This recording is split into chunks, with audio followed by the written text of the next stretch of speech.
Hello everyone, कैसे हो आप सब? आई होप अच्छी ही होगे।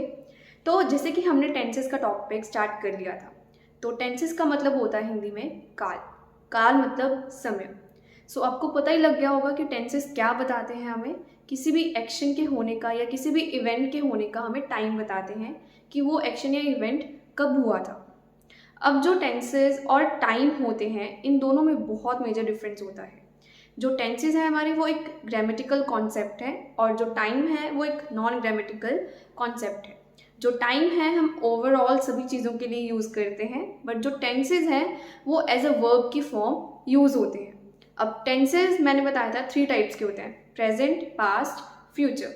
तो आज हम सबसे पहले टाइप करेंगे प्रेजेंट। अब मैंने यहाँ पे बोर्ड पे 3 सेंटेंसेस लिखे हैं। She is drinking water, he goes to school, he has done his work. अब मैं इन तीनों सेंटेंसेस को अगर हिंदी में कन्वर्ट करूंगी तो क्या बनेगा? वो पानी पी रही है, वो स्कूल जाता है, उसने अपना काम खत्म कर लिया है। आपने एक चीज नोटिस की होगी, तीनों सेंटेंसेस में लास्ट में क्या आ रहा है? हमारा है।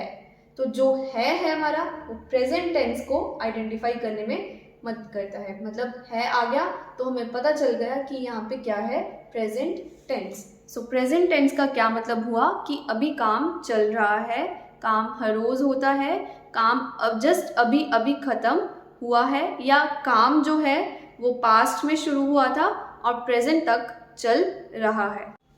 अब मैंने यहाँ पे मीनिंग्स लिखे हैं प्रेजेंट टेंस में कि प्रेजेंट टेंस क्या क्या हो सकता है। सबसे पहले काम हर रोज होता है, काम चल रहा है, काम अभी अभी खत्म हुआ है, काम पास्ट में शुरू हुआ था और अभी भी चल रहा है। तो इन्हीं मीनिंग्स को मैंने इंग्लिश में इनका टर्म दे दिया। फर्स्ट सिंपल प्रेजेंट, काम चल रहा है, प्रेजेंट कंटिन्यूअस, अभी अभी खत्म हुआ। प्रेजेंट परफेक्ट, काम पास में शुरू हुआ था और अभी चल रहा है, प्रेजेंट परफेक्ट कंटिन्यूअस। तो ये जो मैंने 4 इंग्लिश में लिखे हैं, ये हैं प्रेजेंट टेंस के आगे टाइप्स। कि जो प्रेजेंट टेंस है वो आगे 4 टाइप्स में डिवाइडेड है: simple present, present continuous, present perfect and present perfect continuous. अब हम इनकी ही आगे टाइप्स पढ़ते हैं detail. Simple present tense, simple present tense को और भी लिख सकते हैं प्रेजेंट इंडेफिनिट,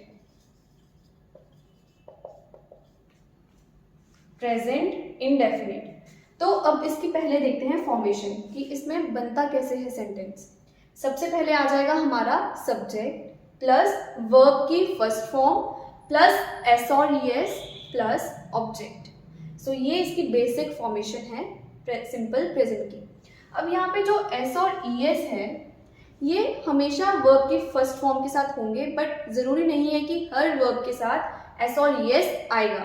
तो एस और ईएस वर्ब के साथ कब आएगा? जब हमारा सब्जेक्ट सिंगुलर होगा, तब एस और ईएस यूज होगा।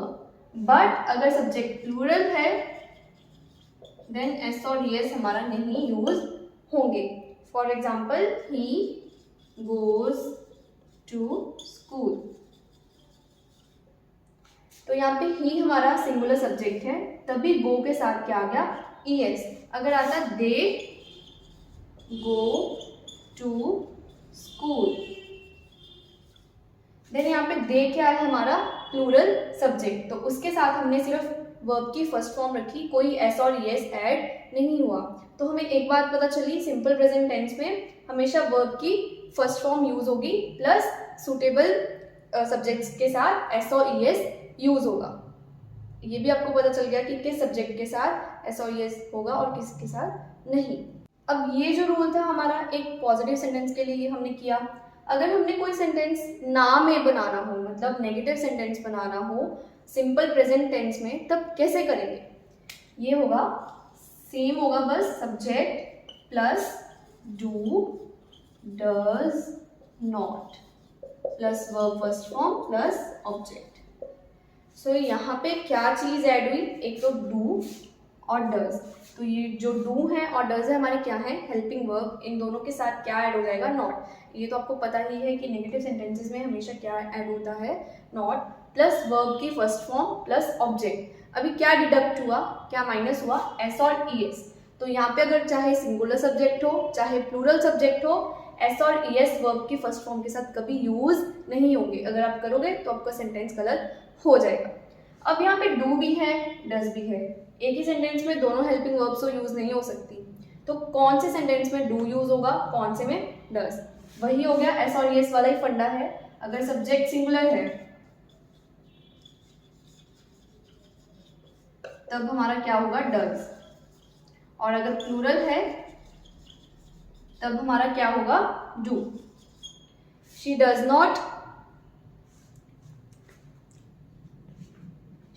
Not complete her homework. तो शी सिंगुलर था, उसके साथ आ गया डज। और कंप्लीट के साथ एस और यस नहीं है, ठीक है।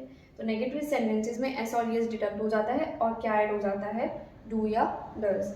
डू हमेशा किस लिए यूज होगा, प्लूरल सब्जेक्ट के लिए, और जो डज है वो हमेशा सिंगुलर सब्जेक्ट के लिए। तो एस और यस और डू डज हमेशा सब्जेक्ट के अकॉर्डिंग अप्लाई करेंगे हम। हमने यहाँ पे पॉजिटिव पढ़ लिया, नेगेटिव पढ़ लिया। अब होता है कोई क्वेश्चन पूछने के लिए जब हम करते हैं तो उसको सिंपल प्रेजेंट टेंस में कैसे लिखेंगे, मतलब इंटेरोगेटिव सेंटेंसेस कैसे फॉर्म होंगे। तो यहाँ पे जो हमने हेल्पिंग वर्ब्स लगाई थी डू या डज, वो सब्जेक्ट के बाद थी। बट इंटेरोगेटिव सेंटेंसेस में क्या होता है, हेल्पिंग वर्ब हमेशा सब्जेक्ट के आगे आता है। सो डू डज, सबसे पहले सेंटेंस की स्टार्टिंग में do does plus subject plus verb first form plus object plus question mark. So interrogative sentences में अगर आप क्वेश्चन मार्क नहीं ऐड करोगे तो आपके मार्क्स डिडक्ट हो सकते हैं। तो सबसे पहले स्टार्टिंग में क्या आ गया, डू डज। यहाँ पे स्टार्टिंग में क्या था, सब्जेक्ट, और नेगेटिव वाले में भी सब्जेक्ट। बट इंटेरोगेटिव में ऐसा नहीं है, स्टार्टिंग में हमेशा क्या होगा, डू या डज, उसके बाद सब्जेक्ट यूज होगा प्लस वर्ब के फर्स्ट फॉर्म। इसमें भी एस और यस नहीं होगा, plus object plus question mark. Does she complete her work, ठीक है। Do they complete her work, वही डू डज भी कहाँ पे यूज होगा, सिंगुलर प्लूरल सब्जेक्ट के अकॉर्डिंग। अब हमने सिंपल प्रेजेंट टेंस के फॉर्मेशन तो देख ली। अब हम देखेंगे कि इसकी यूजेस क्या हैं और ये कहाँ कहाँ यूज होता है। अब ये दो सेंटेंसेस हैं, the sun rises in the east, water boils at 100 degree Celsius. ये जो मैंने स्टेटमेंट्स लिखी हैं दो, क्या हम इन्हें चेंज कर सकते हैं? नहीं कर सकते, क्योंकि ये नेचुरल है, ठीक है। तो ये दोनों क्या हो गए, यूनिवर्सल ट्रुथ्स, जिनको हम चेंज नहीं कर सकते और नेचर की ओर से होते हैं। सो जहाँ पे भी हम यूनिवर्सल ट्रुथ लिखेंगे कोई, वहाँ पे क्या यूज होगा, सिंपल प्रेजेंट टेंस। यहाँ पे राइजेस, बॉइल्स, तो क्या है, सिंपल प्रेजेंट टेंस। अब ये सेंटेंसेस हैं, she goes to school daily, Rita waters her plants daily, Ram goes to the temple.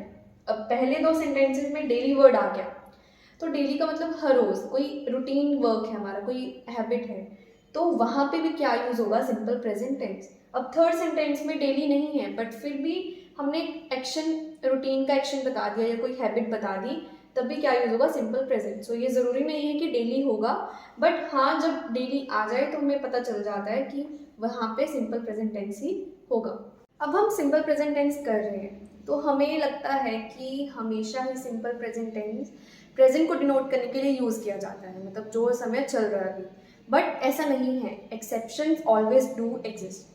तो किसी किसी केस में हम फ्यूचर टेंस को भी डिनोट करने के लिए किसका यूज़ करते हैं, सिंपल प्रेजेंट टेंस का।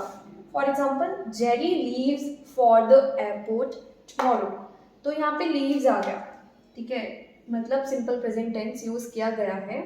और टुमारो मतलब एडवर्ब ऑफ टाइम भी यूज़ किया जाएगा एंड पे।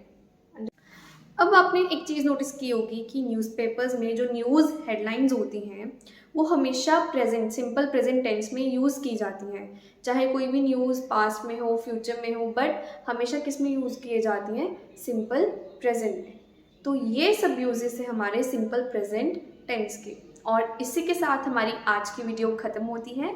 Hope you liked watching my video and please do subscribe my channel and thanks for watching.